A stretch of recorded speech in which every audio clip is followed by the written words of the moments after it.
Here with Wei Dynasty Lee, who is the head coach of Team Fusion. Now, that was a tough loss, and we are starting out the series 0-2. So I want to get your thoughts on the guys, the gameplay so far today, but also whether or not you think this is the team, the types of personalities that can rally from starting down 0-2 and come back to take the series. Well, first, I would like to take the opportunity to thank you very much. This is my first interview, so it's a pleasure.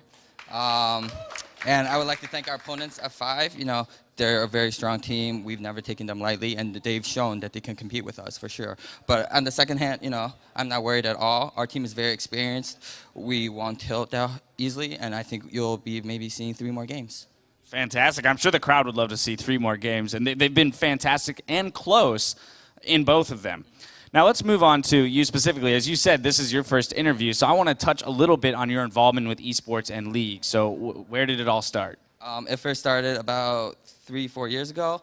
I was friends with Noon. This was before he went into a gaming house for Najin. We had a close friendship, and then from that point on, I kind of helped him through picking bands, you know, public relations, like anything he needed help on, I would help him when he was going through OGN.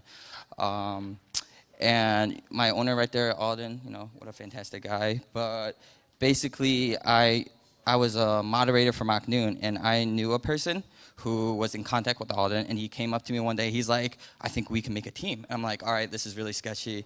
Like, what's going on? Where's the money coming from? You know, I'm still not sure to this day. But anyways, so then from there, you know, we kind of built a team together. And basically, we just built around Noon because we had Noon down. And then basically, I just picked 4 other aggressive people and tried to make a Najin light. Fantastic. Maybe some blood money coming through here or something like that. We don't really know. But you said you had a close relationship with Noon. I know that the team was, you know, partially built around him. So, you know, talk to me about that process, because you needed to find a shot caller too. So meshing personalities and things like that must have been a little difficult. Well, I think everyone knows putting a team together is not as easy as it looks, because you don't only have to be concerned about the talent, you have to be concerned about the personalities, you have to be concerned about their motivation, their drives, and just how, you know, everyone's going to match together, including the support staff. So when I was picking my team members, you know, when the staff was together, we were deciding, we just want to make sure we pick people who, you know, were very easygoing, they were able to adapt to any situation, they weren't afraid to take criticism. And that's a big part of what we are as an organization. And yeah. All right.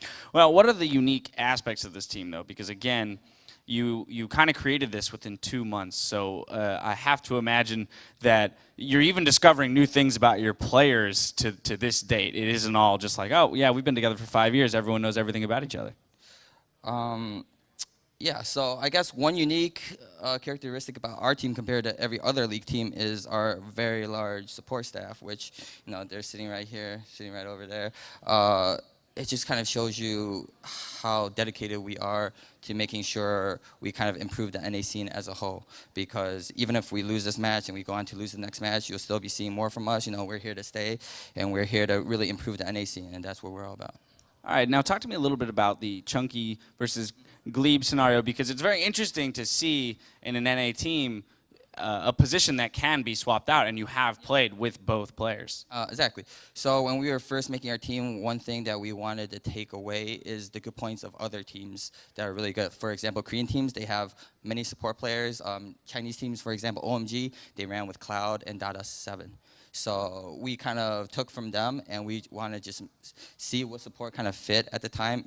Glebe, he increases medication dosage from 4 pills to 5 pills per day, so it's kind of just screwing up his daily routine.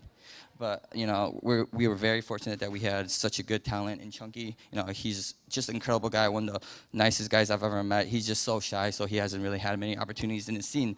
But I'm glad, you know, people have seen what he's capable of, and I think we can expect to see a lot more from him in the future.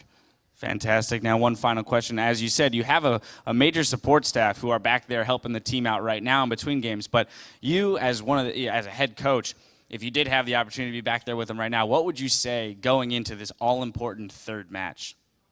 I just tell them to forget everything else, play without any regrets, and let's take it to 3 more games. Fantastic. Well, let's hope they have the coach's words echoing in their head as we move into Game 3. So we're going to send it right over to Pyra and Zyrene to get us there. Thank you.